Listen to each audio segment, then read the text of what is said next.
I bought an entire box of golden beads that looked like pearls, then sewed them into my design, one by one. The next day, when that gorgeous dress appeared, everyone was stunned. Even my boss top designer Clara was no exception. Her greedy stare told me she'd definitely claim that dress as her own, but that was exactly my plan, because hidden in that dress was a secret only I knew. That night at the new collection launch, a motorcycle roared up the red carpet. As the smoke cleared, I emerged transformed as Cruella. The black and gold battle outfit instantly caught everyone's attention. I completely stole Clara's spotlight. Suddenly, the lights went out and my name lit up the building's wall. Cruella.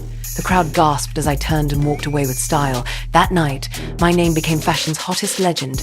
A few days later, at London's grand event, I made another entrance. Clara was trapped in her car before she could even get out, while I draped a royal gown decorated with black and red roses all over her vehicle. Every media spotlight turned to me. The next day, all the newspapers were talking about just one name, Cruella. Clara wouldn't give up. Of course she ordered her team to investigate me thoroughly, but she didn't know I was Luna, right under her nose.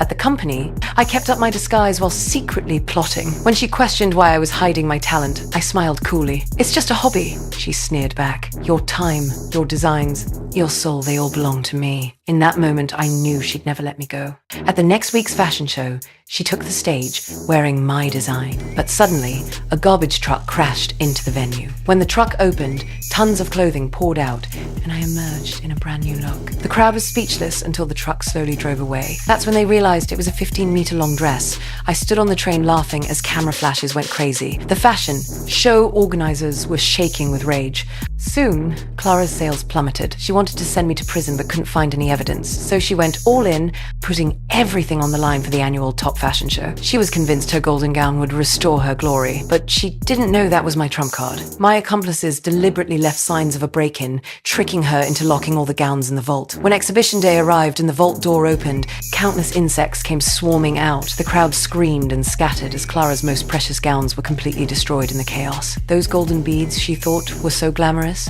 they were actually my specially made moth eggs. When the clothes were locked in the safe, the temperature and time were perfect for hatching countless moths. They broke free from their cocoons and destroyed everything.